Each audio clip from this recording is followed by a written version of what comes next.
Vamos a... Voy a conectar el tema de esta mañana a el poder de la resurrección de Jesús. Pero para poder conectar y entender el poder de la resurrección,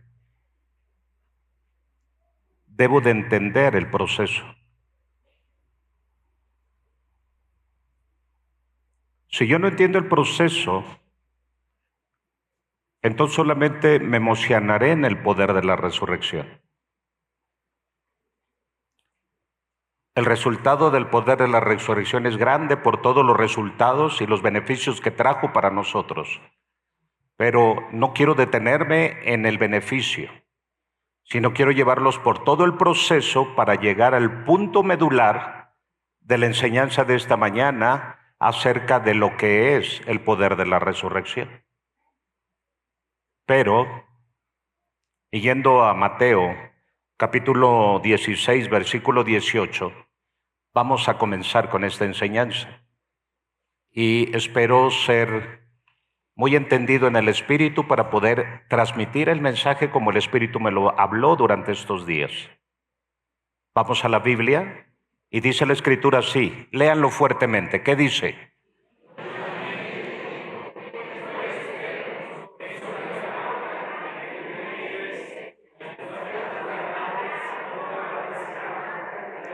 Otra vez, más fuerte y más unidos.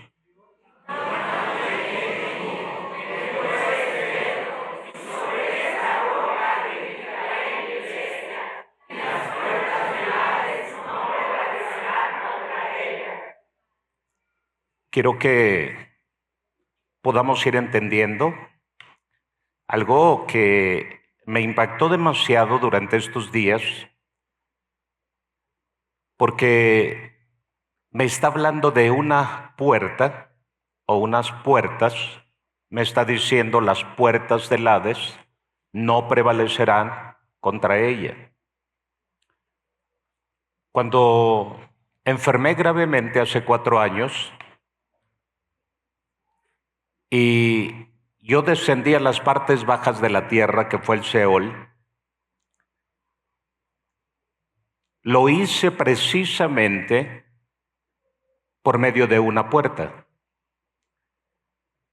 Recuerdo que estaba yo parado en un lugar cuando me vi con dos seres a mi lado que venían listos para hacerme descender como a una parte baja de la tierra, y vi cómo se abrió una puerta, y cuando se abrió esa puerta yo entré a ese lugar y comencé a descender hasta llegar a un lugar demasiado oscuro. Y ahí comenzó todo aquella experiencia difícil, por cierto, al estar en ese lugar de oscuridad. Entonces, por eso vino a mi mente este versículo durante estos días, porque Dios me recordó que para accesar al lugar del Seol o al Hades fue por medio de una puerta y tenía conexión. Conecté esa escena que viví, la conecté con este pasaje de la Biblia, y entonces comencé a estudiar y a ver de qué se trataba y por qué las puertas no prevalecen contra la iglesia. Y entonces vamos a tratar en este mes, porque no va a ser de una lección, necesitamos como de 8 lecciones para entender esto profundamente, pero vamos a tratar de llegar al punto medular de esta mañana, que es ¿por qué se llama el poder de la resurrección de Jesucristo? Entonces, para comenzar, quiero que entendamos lo siguiente. Muchos términos que la Biblia utiliza son términos judiciales, son términos legales, no son términos comunes o corrientes como en el lenguaje con el que nosotros diariamente nos expresamos, sino los términos que utiliza la Biblia cuando habla de la muerte y de la vida, usa muchos términos jurídicos o muchos términos legales, como si estuviéramos en un despacho donde solo hay puros abogados y habláramos en ese idioma. Hablar de la muerte no es hablar algo simple como dejar de existir. Porque para muchos la muerte se ha convertido solo en eso, en dejar de existir. Se fue, se murió, se volvió polvo, lo sepultaron. Y parece que ahí termina todo. Pero esto no es así. Lo primero que debemos entender que la muerte, San Pablo la describe como un enemigo. Y la Biblia dice que el postrer enemigo a vencer tendría que ser la muerte. La muerte no es un aliado. La muerte es un enemigo. Es un enemigo del hombre. Es un enemigo de la creación. Es un enemigo de todo lo bueno que Dios creó. Es un enemigo no solo de nosotros, los seres humanos, también de las bestias, también de los animales. Se convirtió en un enemigo. Un enemigo que vino para quitarnos, para restarnos la vida. Ahora, vamos a Génesis capítulo 2, versículo 17, y profundicemos un poco más. La Biblia dice que del árbol de la ciencia del bien y del mal no comerás, porque el día que de él comas, ciertamente ¿qué? Morirás.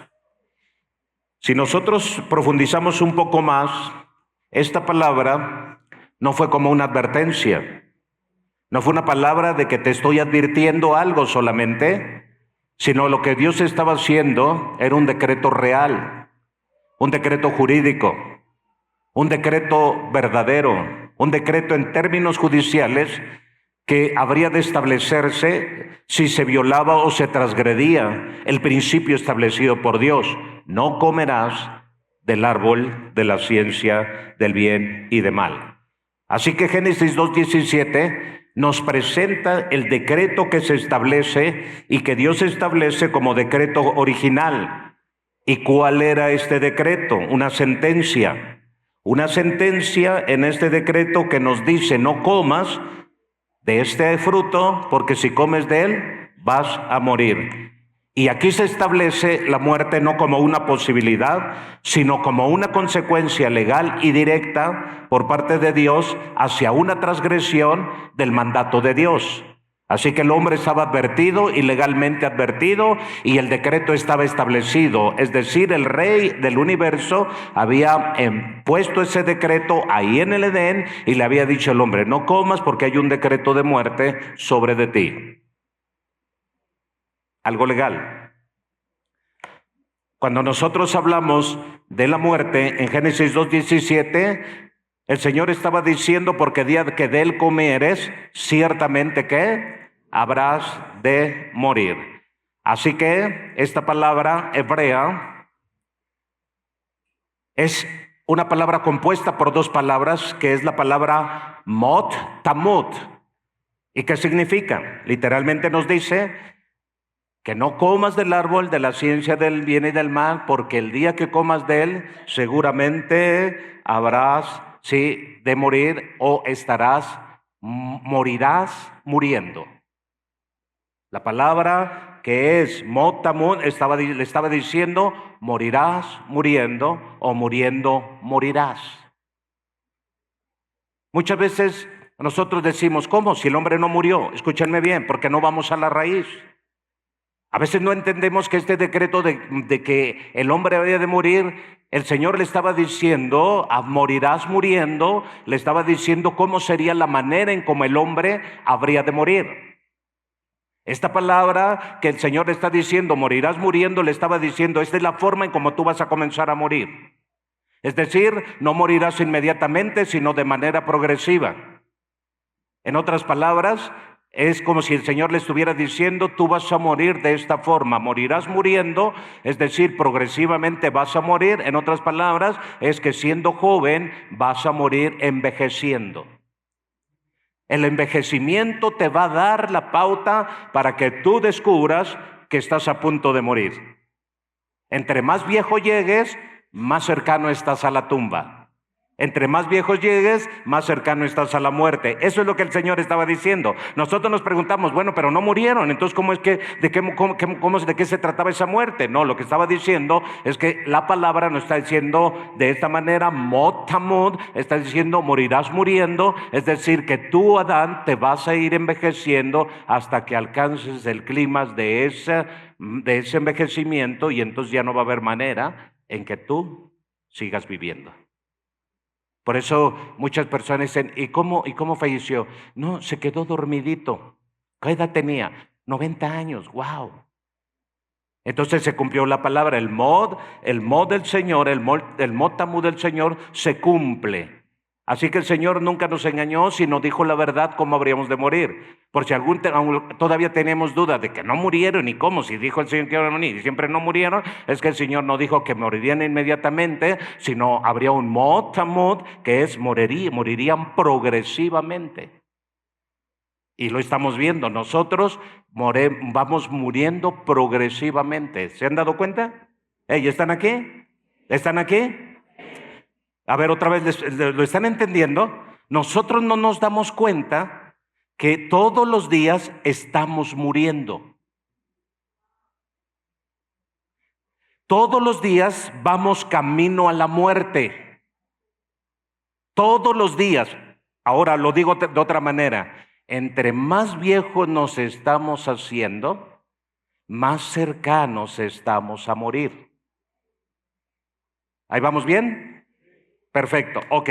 Entonces, ahora pasemos al decreto. El decreto legal era de que habríamos de mod tamud, morir de esta manera progresivamente, y entonces el decreto decía así: todo aquel que transgreda la orden de Dios quedará separado de la fuente de vida y entrará en un proceso irreversible de muerte que no solo termina con morir, sino que culminará en un juicio final. Por si ustedes querían saber qué decía el decreto de Pablo, que está diciendo que anuló el acta de los decretos, entonces esto es lo que decía el decreto. El decreto que el Señor estableció en el Génesis capítulo 2, versículo 17, simplemente decía así: todo aquel que transgreda la orden de Dios quedará separado de la fuente de vida y entrará en un proceso irreversible de muerte que culminará en juicio. Eso decía el decreto. Eso es lo que Pablo está mencionando con respecto a aquel decreto que fue anulado en la cruz del Calvario. Y este decreto, ¿en qué termina entonces el hombre? Digan conmigo, el final del hombre habría de terminar muriendo. Ahora, hay otro pasaje en Lucas capítulo 19 o 16, cuando habla del rico, cuando habla de Lázaro. Hay un pasaje que el Señor me muestra que no había yo prestado atención, pero que en esta semana el Señor me permitió prestarle atención. Y entonces el rico, cuando solicita al Señor, le solicita algo: permíteme que yo vaya a los vivos. Permíteme que yo vaya a los vivos. Esto me llevó entonces, ¿a dónde? Me llevó a la Biblia a ver la cosmovisión de la muerte en el Antiguo Testamento, los primeros 4000 años. ¿Cuál era la cosmovisión que tenía Abraham?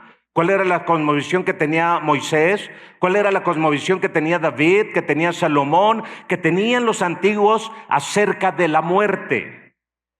¿Cuál es la cosmovisión de Job acerca de la muerte? Y entonces la cosmovisión de ellos no es como la nuestra. Ahora nuestra cosmovisión en estos tiempos es que unos van para arriba y otros van para abajo. Esa era la cosmovisión. Pero en aquel tiempo, en el antiguo pacto, en el antiguo tiempo, los primeros 4000 años, la cosmovisión no era esa, sino la cosmovisión era: todos van para abajo, todos descienden al Seol, todos van al lugar de los muertos. No hay manera de poder evitar ir al lugar de los muertos.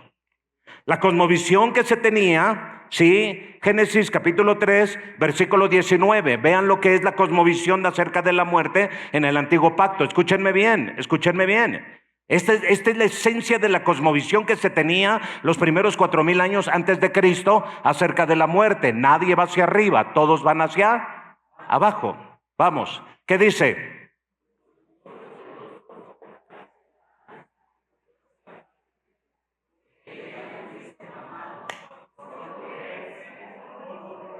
Así que hablando de la muerte, ¿qué le estaba diciendo a Adán? Adán, Eva, tú no vas a subir, tú vas a ir hacia...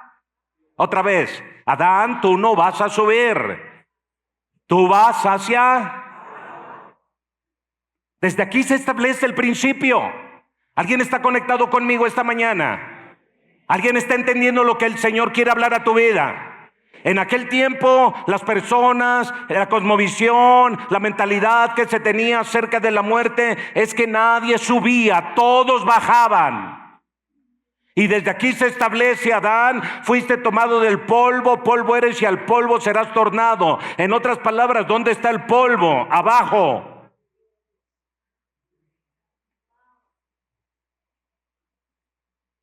Así que, al tener claridad acerca de esto, sí, vamos a otro pasaje, Colosenses 2:14. Leemos y dice la Biblia, Colosenses 2:14. Léanlo.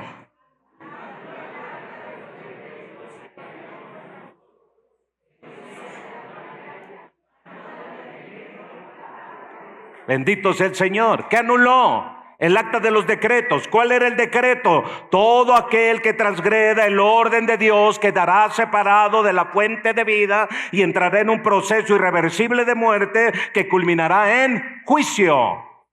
Ahora recuerden, volvemos, todo está en Génesis. ¿Qué fue lo que hizo el Señor cuando Adán y Eva pecan? Hizo dos cosas. La primera, los mandó al exilio. Es decir, los sacó del Edén y los echó fuera del Edén. Al echarlos fuera del Edén, ellos fueron mandados al exilio. Y ese exilio no era de vivir, no era para vivir. Era un exilio de dolor, de sufrimiento, de llanto, de muerte. Así que el Señor, cuando los saca del Edén, los saca para que progresivamente ellos terminen muriendo. Exilio, digan conmigo, exilio de muerte. ¿Y cómo sé pastor, cómo es que ellos se fueron echados en un exilio de muerte? Porque la segunda cosa que vemos en la Biblia es lo siguiente. Simplemente dice, échalos fuera para que no tomen del árbol y coman de su fruto y vivan. ¿Qué estaba diciendo entonces el Señor? A ver, los saco del ámbito de vida y los exilio en el ámbito de muerte. ¿Lo notan? Algo fuerte. Entonces, así que la muerte, ellos están muriendo de manera progresiva. Tu cuerpo comenzará a envejecer. Esto será el principio de tu muerte. Retornarás al polvo, porque polvo eres y al polvo habrás de volver. Ahora, tienen que entender algo más. La muerte no termina cuando tú dejas de existir, sino todavía tienes que rendir cuentas. Así que si crees que la muerte es el fin de todo el dolor, de todo el sufrimiento, de todo el mal en la vida y en la tierra, tú ya estás equivocado. Porque cuando mueras, no crees que ahí se termina todo. Me vas a dar cuentas de lo que hiciste en la tierra. Ups. Eso era el acta de los decretos. Así que el final del hombre, digan conmigo, el final del hombre no era solo convertirse en polvo. Era estar de esclavo en la cárcel, en la mazmorra, en el Seol, en el lugar de oscuridad, sin ninguna posibilidad de retornar. El decreto decía, vas al Seol y no hay manera de regresar. No hay manera de retornar. Y escúchame, ¿dónde lo dice? El mismo libro de Lucas viene Jesús y nos revela esta verdad y nos dice, a ver, murió Lázaro y murió el rico, y el rico está solicitando que le permitan regresar, a lo cual la respuesta es, le dijeron, no puede regresar porque el que llega al Seol ya no puede regresar a los vivos. Ya no puede regresar a la tierra, ya no puede regresar a la vida, ya no puede regresar a aquellos que todavía tienen la oportunidad. Véanlo, escúchenme, conéctense conmigo, por favor, escúchenme. Ya no pueden regresar. No hay manera. Pero por favor, Padre Abraham, permíteme regresar. No se puede, porque el que cruza esas puertas del Seol, simplemente esas puertas se sellan desde adentro y no hay manera de que nadie las pueda abrir. Y luego dice, además hay una gran cima que no permite dicha salida. Conéctense, por favor. Es que esto es tan relevante que si logran entenderlo, se van a dar cuenta de lo que logró Cristo con su muerte y con su resurrección. Y entonces van a comenzar a ver ustedes la vida de una manera diferente y la muerte de una manera diferente. Así que el Señor viene para anular esa acta de los decretos que había en contra de nosotros. Era un acta que ya estaba en contra de nosotros. No había manera de evitarla. Todos estábamos destinados para morir. Era un decreto, una ordenanza vinculante contra nosotros. Era una acusación válida. Era un expediente judicial abierto contra toda la humanidad. No había manera de que nosotros tuviéramos oportunidad de llegar a ese lugar y jamás poder salir. Pero cuando Cristo viene, la quita de en medio y la clava en la cruz. ¿Y qué significa esto? Simplemente Cristo viene, toma el decreto, asume la sentencia, paga la deuda y desactiva su poder legal.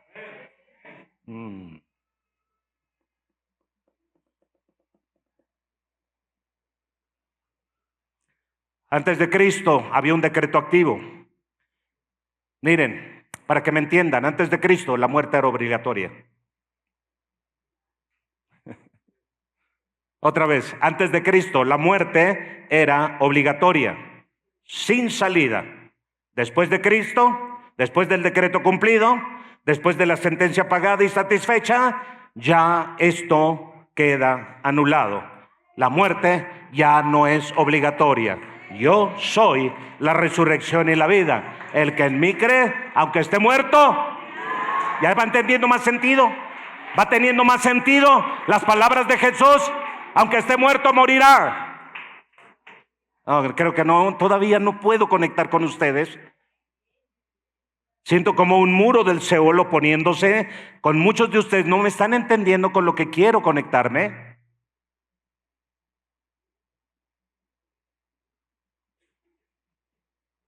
Hebreos 9:27. Esto está poderoso, escúchenme, no puedo todavía avanzar más rápido porque necesito poner esta base. Hebreos 9:27, vean lo que dice. Y de la manera que ¿qué?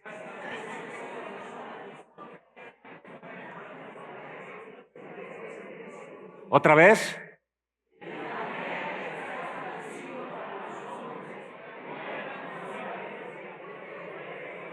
¿Cuántas veces tiene que morir el hombre? Una. Aquí hay algo profético, aquí hay algo poderoso, aquí hay un apocaimei, que es una palabra que nos dice que el postrer enemigo tiene que ser destruido. Es el último obstáculo para ser vencido. Está determinado, está fijado, está reservado dentro del orden divino. Ese orden, ese decreto tiene que caer. Es verdad, Dios crea al hombre, pero no lo crea para morir. Pero el hombre entra en un estado a donde la muerte se vuelve obligatoria. Entiéndanlo, la muerte es obligatoria. No creas que por muy fifí, guapo y guapa que estés, no te vas a morir. Era obligatorio. La muerte es obligatoria. Está establecido que los hombres mueran una vez por causa del pecado. Puedes pecar 1,000,000 de veces, pero la muerte está establecida ya. Esa palabra de establecerse simplemente ya está sobre nosotros. Somos de un orden caído. No fuimos creados para morir, pero simplemente por causa del pecado, la muerte es obligatoria. No la puedo evitar. No puedo evitar el Seol. No puedo evitar el lugar de oscuridad. No hay manera de que yo, por ser rico, por ser pobre, por ser inteligente o por ser ignorante, pueda yo evitar el Seol. El ignorante como el sabio van a ir a ese lugar.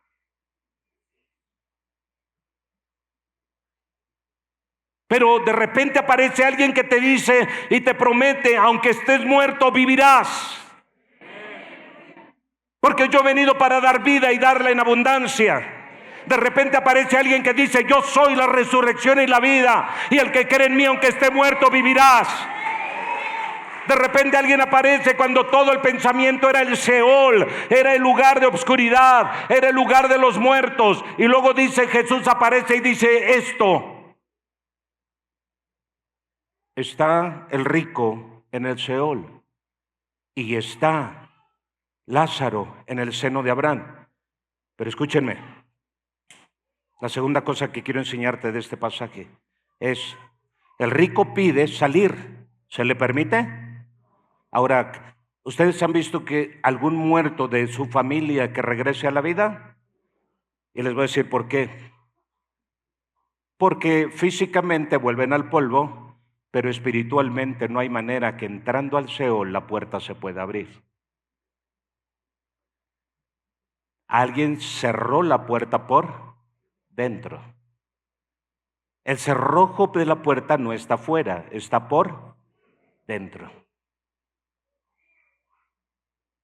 Así que para poder abrir esa puerta, la única manera es quien tiene las llaves, y la única manera es que el que puede abrir es el que está dentro. Ay, vamos bien. Así que la única manera de abrir una puerta que está cerrada por dentro y que por fuera no tiene chapa para abrirse y todo es por dentro, la única manera es estando adentro. Y la segunda manera es teniendo las llaves. Pero la Biblia dice que quien tenía las llaves era la muerte.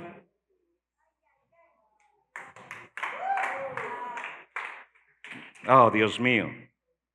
Entonces, Romanos 5:12, esto está poderoso. Romanos 5:12.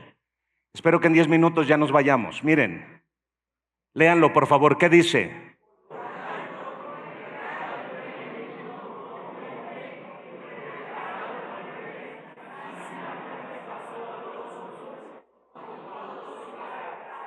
Ahora, algo, es que el tiempo no me da, pero escúchenme.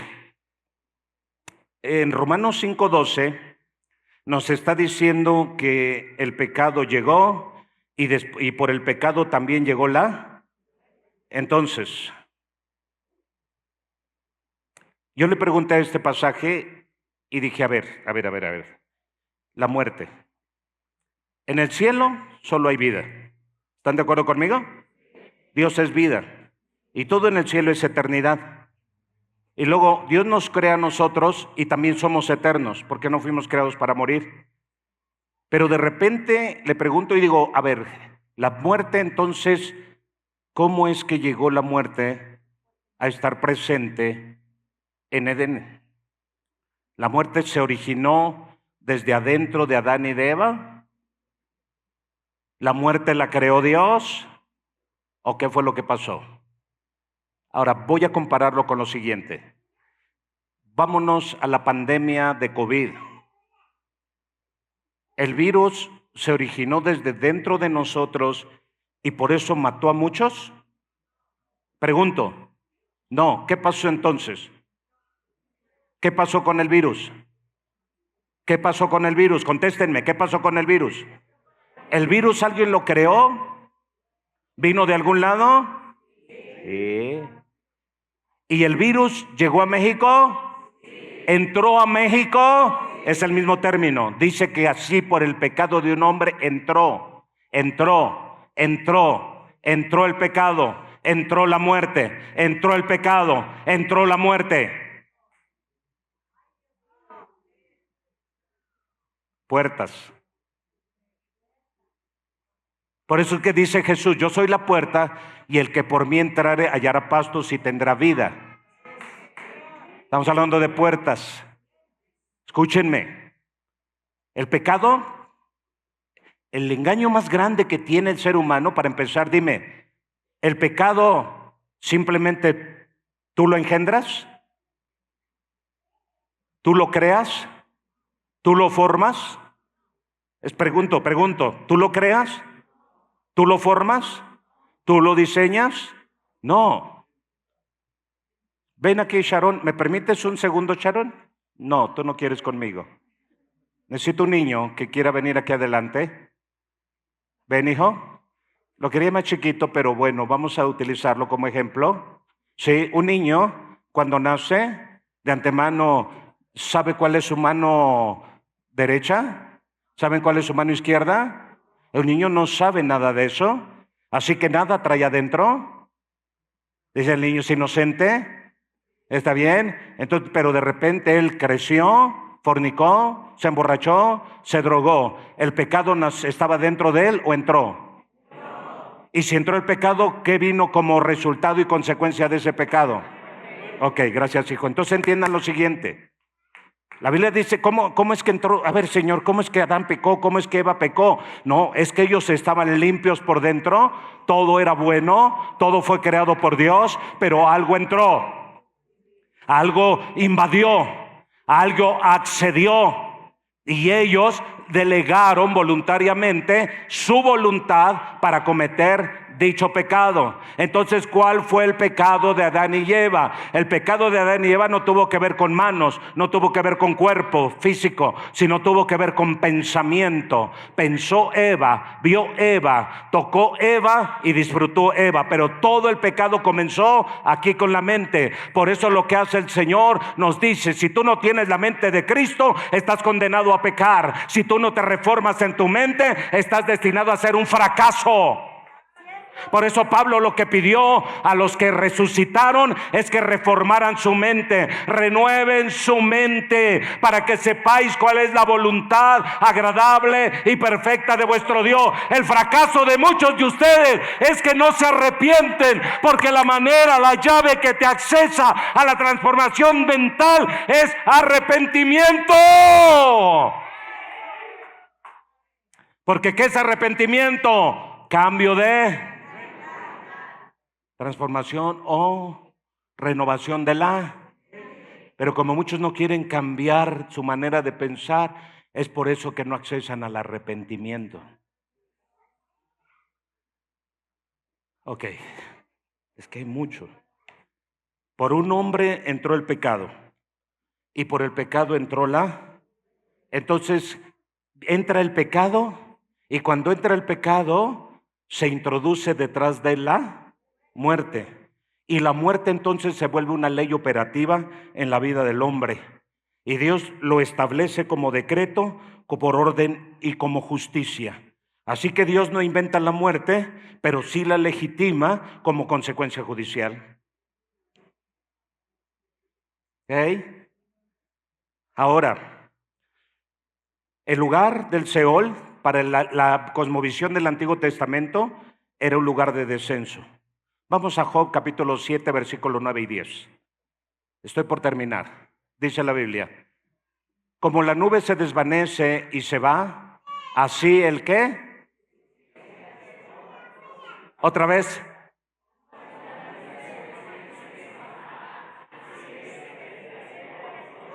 Ahora entienden por qué cuando el Señor nos da el ejemplo del rico y de Lázaro y aquel le pide subir, aquel le dice no se puede, porque el que entra a este lugar ya no puede salir. Ya no hay manera de salir. Ya no hay manera de volver. Y este pensamiento lo tiene Marta. Cuando Jesús llega para resucitar a Lázaro, no solo habla de la corrupción corporal, sino está hablando realmente de que era imposible de que su hermano ya pudiera resucitar después de muerto y más estando en estado de corrupción. Por eso Marta le dijo, si hubieras estado aquí, mi hermano no se hubiera, porque Marta tenía el problema acerca de ello, acerca de la resurrección. Para Marta el que moría ya no podía, el que moría ya no podía, el que moría ya no podía. A ver, vamos, conéctense. Simplemente Marta decía, el que muere ya no puede regresar. Ya no es sencillo. Jesús, gracias por participar, gracias por venir, pero llegaste demasiado tarde. Porque la cosmovisión era esa. Versículo 10, dice la Escritura, no volverá más a ni su lugar le conocerá, porque el que va al Seol ya no puede regresar, el que va al Seol ya no puede subir. Así que el hombre estaba bajo sentencia, no hay salida, no hay apelación, no hay escape. Esto conecta con Ezequiel 18:4, por favor, este versículo, vamos a Ezequiel 18:4, donde dice, el alma que pecare, esa morirá. ¿Qué está diciendo? Que el alma que pecare puede ser destruida. No, muchos se confunden ahí. Lo que está diciendo Ezequiel, el alma que pecare, esa morirá. Es decir, el alma que pecare va al lugar de los muertos, de la cual nunca más podrá volver a salir.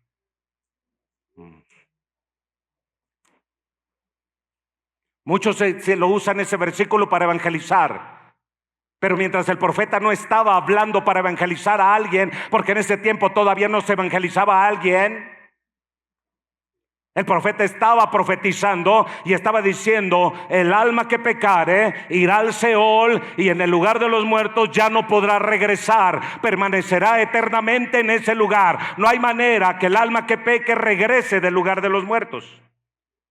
Esto es lo que estaba diciendo. Ahora escúchame bien también. Hay algo interesante en Lucas 16. El rico estaba en el Seol. ¿Y dónde estaba Lázaro? A ver, ¿dónde estaba Lázaro?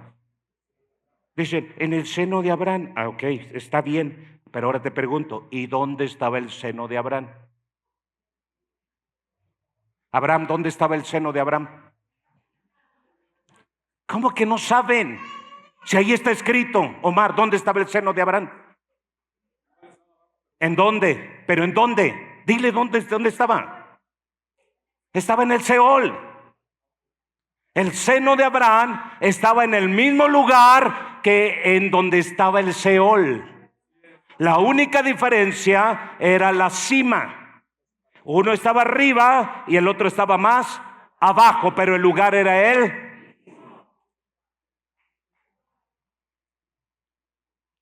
Hey. El seno de Abraham estaba en el Seol. Por eso es que los del antiguo pensamiento o los del antiguo pacto, todos aquellos hombres, los primeros 4,000 años, sabían que no había manera de salir de ese lugar, porque estaban sobre la superficie de la tierra o debajo de la tierra, pero ya no había más para ir a ningún lugar. Ese era el juicio, era la sentencia. Por eso el pueblo de Israel esperaba la redención. ¿Y cuál era la redención? Esperaban salir de ese lugar de exilio, esperaban salir de ese lugar de oscuridad. Por eso Hebreos 11 dice que muchos se mantuvieron firmes en esperanza, sí, y se estuvieron como viendo al invisible. ¿Qué esperaban? Esperaban ya no permanecer más en el seno de Abraham, esperaban ya no permanecer más en el Seol, esperaban ya no estar con la esperanza, sin esperanza, solamente sabiendo que les tocaba morir. Ese era el pensamiento. Entonces cuando dice que por la fe ellos se estuvieron como viendo al invisible y que esperaban otra ciudad, esperaban otro lugar, esperaban, ¿por qué? Porque el lugar donde estaban no les gustaba. Ellos dicen que eran pasajeros, peregrinos y advenedizos. ¿Por qué? Porque ese lugar no era el que ellos querían, ni querían estar, y también a la vez sabían que ellos no pertenecían a ese lugar, sino que pertenecían a otro lugar. No, Dios mío, que ellos jamás se resignaron a estar en la tierra. Ellos jamás tomaron este territorio como suyo.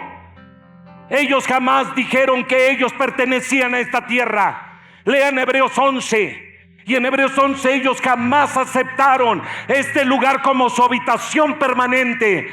El mismo Pablo trajo la revelación y dijo: yo soy pasajero, peregrino y advenedizo, porque yo no soy de esta tierra. Cuando Jesús vino como hombre, siendo hombre, dijo lo mismo: mi reino no es de esta tierra, ni yo pertenezco a esta tierra. Yo soy de otro lugar, porque la esperanza bienaventurada nuestra no es permanecer en esta tierra. Aún Juan en Apocalipsis dijo: y vi un cielo nuevo y una tierra nueva, porque el primer cielo ya no es y la tierra ya pasó.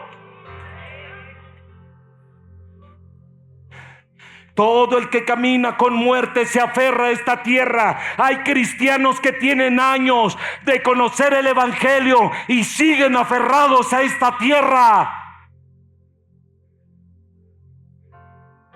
No quieren soltar esta tierra. Se aferran al materialismo. Se aferran a la riqueza de esta tierra. Se aferran a la mentira, a los deseos, a los placeres de esta tierra. Cuando Jesucristo nos está diciendo: ay, Señor, si tú te vas a morir, ¿qué va a ser de nosotros?, decían los discípulos. Si tú te vas a morir, ¿qué va a pasar con nosotros? ¿Vamos a seguir en esta tierra? ¿Vamos a seguir cautivos en esta tierra? ¿Vamos a seguir sin esperanza? Tú nos trajiste un rayo de luz, un rayo de esperanza. Tú nos sacaste de lo cotidiano, de lo ordinario, de lo normal. Estábamos tan acostumbrados a ver endemoniados, a ver enfermos, a ver paralíticos, a ver ciegos, a ver esclavos, a ver gente fracasada, mujeres maltratadas, dolidas, lastimadas, a ver tantos divorcios, a ver tanto sufrimiento, que de repente apareces tú y nos quitas por un momento esa desesperanza y nos traes esperanza, porque ahora los ciegos ven, los sordos oyen, los paralíticos caminan, los muertos resucitan. Algo diferente tú nos estás trayendo, algo distinto tú nos estás trayendo. Esa es la esperanza bienaventurada, iglesia. Así que la resurrección de Cristo no es cualquier resurrección. Ya resucitó con un cuerpo glorificado, ¡qué chido! ¡No! Cuando Cristo resucita, dice que llevó a la cruz y clavó en la cruz los decretos de muerte que estaban establecidos para nosotros. Y entonces dijo: te lo voy a mostrar, dijo el Señor, progresivamente. El hombre acaba de morir, pero no porque acabe de morir no va a vivir. Te equivocas. Aunque el hombre acabe de morir, él no está muerto, está vivo. Y por eso fue y resucitó a la hija de Jairo, porque la hija de Jairo acababa de morir cuando él llegó y la resucitó. Jesús, cuando hace 3 resurrecciones, nos muestra los patrones de cómo es el proceso de la muerte. ¿Y qué estaba diciendo? Si tú acabas de morir, no importa que acabes de morir, conmigo tú vas a tener vida. Esto representa a la hija de Jairo. Número 2, cuando va y él resucita al hijo de la viuda de Naín, él va y toca el féretro y le dice: levántate. Es la segunda etapa de la muerte. Primero te mueres, te velan en tu casa, después te llevan al panteón, porque ya llevaban al hijo de la viuda en el féretro para sepultarlo en el panteón. La segunda etapa de la muerte. Y el Señor dice: no importa que tú ya te hayan velado, tengas 2 días de estar siendo velado, de acuerdo a la tradición que ustedes tienen, pero lo cierto es que te digo, si yo estuve contigo en vida, no importa, en ese féretro no te va a poder detener. La segunda etapa, no importa que vayas camino a la sepultura, porque aún de la sepultura yo te doy vida. Tercera etapa. La tercera etapa es Lázaro. Y la tercera etapa es que Lázaro sí ya había sido sepultado y tenía 4 días. Vean, Jesús no hace nada al azar. Porque se le ocurrió resucitar a la hija de Jairo. Porque se le ocurrió resucitar al del caminante de la viuda de Naín. No, señores, todo tiene un sentido. Si tú acabas de morir, yo he venido para que hoy tengas vida. Si tú ya estás camino a la sepultura, ya estás camino a la sepultura, yo aquí estoy para darte vida. No, pero si yo ya me morí, ya no tengo esperanza. Estás equivocado. Así estés lleno de gusano, yo haré que vuelvas a tener vida. En todas las escenas, Jesús, en todas las escenas que aparecen en el Antiguo y en el Nuevo Testamento, en todas las escenas, todo se conecta y se relaciona con la vida. El ciego no veía, no tenía vida. El paralítico no caminaba, no tenía vida. La prostituta no, ni para atrás ni para adelante, no tenía vida. La samaritana, 5 maridos has tenido y el peor que vas a tener no es tu marido, no tenía vida. Pero todas las veces que Jesús aparece, viene para inyectar. Así que toda la escena de Jesús es dar vida, dar vida, dar vida. ¿Por qué? Porque el decreto dice que estábamos muertos en delitos y en pecados. Pero el que cree en mí, pero el que cree en mí, pero el que cree en mí. Ahora, dice el Señor, en la cruz, la última palabra, o la penúltima palabra, consumado es. Y dice, cuando dijo estas palabras, ¡Teleo! Consumado es. Grito de guerra. ¿Saben cómo fue Jesús a la tumba? No fue como que, ay, mis hijos. No fue con la lástima que muchas veces nos, se murió mi mamá, se murió mi papá. Jesús dijo, ¡Teleo! Grito de guerra.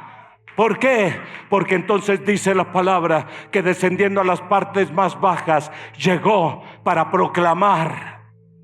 Y así estuvo, él descendió entonces a las partes más bajas de la tierra, al corazón de la tierra. Jesús desciende, ¿por qué? Porque desde afuera no había manera de poder abrir la puerta. Alguien tenía que entrar para abrir la puerta donde estaban cautivos. ¿Dónde estaban los cautivos? ¿Alguien está oyendo? ¿Alguien está oyendo? El poder de la resurrección va mucho más allá de un simple cuerpo físico que resucita. ¿Qué fue lo que ocurrió? Que Jesucristo, estando en vida, no podía entrar al lugar de los muertos. Pero como Jesucristo era hijo de Dios, se comportó como hijo de Dios, no pecó, no mintió, todo apegado al Padre. Él es el hombre que está establecido que los hombres mueren una sola vez y después el juicio.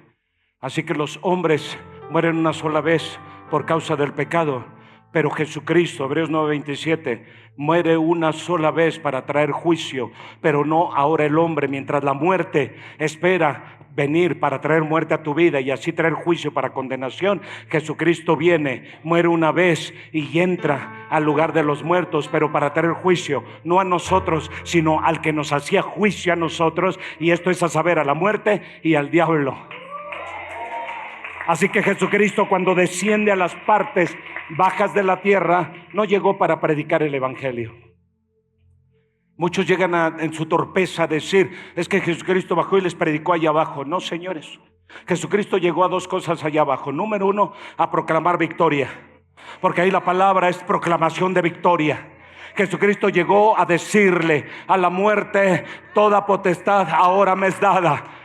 Si el pecado da derecho legal, ¿cómo es que Jesús pudo entrar a ese lugar sin pecado? Le pregunté a la Biblia y le pregunté, ¿cómo es que Jesús entró si no tenía pecado? ¿Cómo es que fue al Seol? Muy fácil, él como no tenía pecado no podía llegar a ese lugar, era imposible. Por eso el Padre cargó los pecados de todos nosotros en él, para que entonces él pudiera accesar a ese lugar.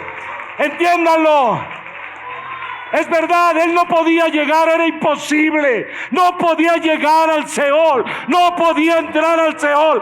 Aunque lo hubieran matado 1000 veces, él no podía descender a este lugar, porque solo a este lugar se llegaba por causa del pecado. Y como él no tenía pecado, lo mataban 1000 veces, y por más que lo empujaran para entrar, no podría. Pero dijo, ¿cómo le haré? Como tú no tienes pecado, no puedes entrar. Ah, ya sé, voy a cargar los pecados de ella, de él, de ella, de él. Y al cargar esos pecados, ahora sí, ahí los lleva, todos los pecados tuyos. Y ahora sí, la muerte dice, este trae más pecados que cualquiera, ábranle la puerta. Y cuando entra a ese lugar, suelta el pecado y se da cuenta que él es limpio, santo, puro, verdadero. y que solo entró como un caballo de Troya, entró al lugar de la muerte. Por eso dice la Biblia, y despojó a la muerte, Apocalipsis, le quitó las llaves de la muerte y del infierno. ¿A qué fue? A quitarle las llaves. Eso es el poder de la resurrección. Eso es el verdadero poder de la resurrección.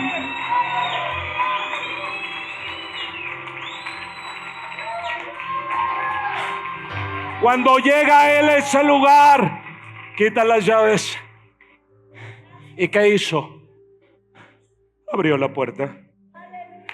Abre la puerta y sale triunfando.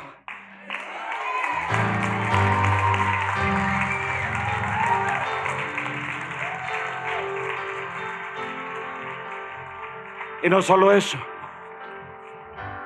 al tener las llaves, simplemente dijo: todos los que estén muertos en delitos y en pecados y que estaban destinados a morir y llegar al Seol, ahora ya no tienen por qué hacerlo. Ahora tú ya no tienes por qué tener pensamiento de ir hacia abajo. Ahora tu mentalidad tiene que ser de ir hacia arriba.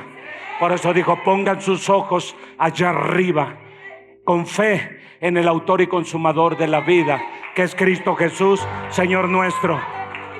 Por esto tú que no tienes esperanza, es que pastor, yo estoy lleno de pecado. ¿El pecado tú lo creaste? No, el pecado entró. ¿Por qué lo permites? Por eso el pecado no es algo que se crea dentro, sino el pecado es algo que se expulsa. Vayan y en mi nombre expulsen demonios, expulsen enfermedades, expulsen dolencias, expulsen dolores del corazón, expulsen malas mentalidades, expulsen todo lo que no pertenece al cuerpo que yo crié. Oh, Dios mío, no me entendieron. No me entendieron ustedes. Tú que dices que eres un malvado pecador y que no puedes dejar de pecar, eso es mentira del diablo, porque el pecado no pertenece a tu vida. Entró y tú tienes el derecho legal en el nombre de Jesús de decirle que se largue ahora mismo, de expulsarlo ahora. Vayan y en mi nombre echen fuera demonios. Hagan algo, hijo. Sacúdete ese demonio. Ay, pastor, es que me gana la carne. Este pecado tú no lo engendras. Este vino para meterse, y lo que viene para meterse lo puedo expulsar en el nombre de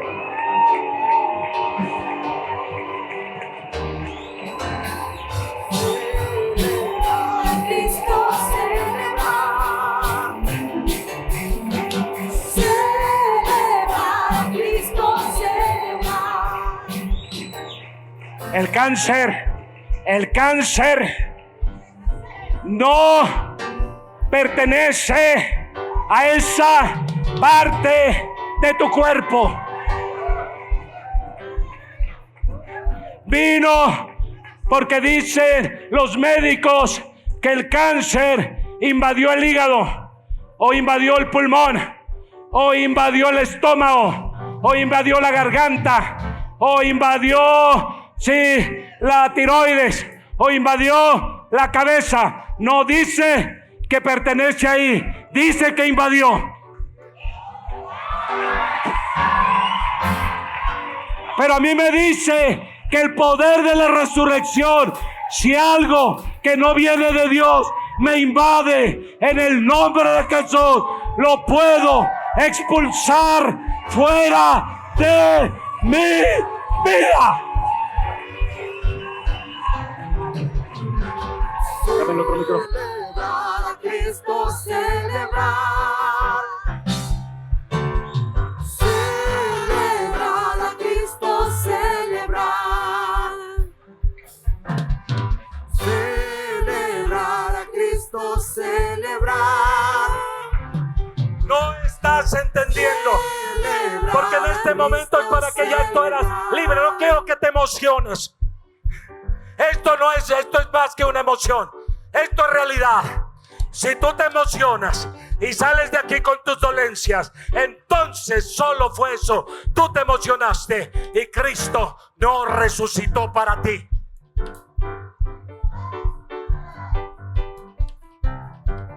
Año con año, pura tradición. Celebramos a Cristo resucitado y tú sigues igual de muerto. Y tú sigues igual de enfermo. Y tú sigues igual con tus patrones de muerte. Dame más volumen. Si Cristo resucitó, de modo que si alguno está en Cristo, nueva criatura es. Transformación.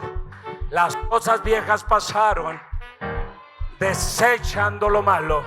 He aquí todas esas cosas son hechas. La enfermedad fue vieja en mi cuerpo. El dolor fue viejo en mi cuerpo. El vicio es viejo en mi cuerpo. Porque en Cristo ahora soy.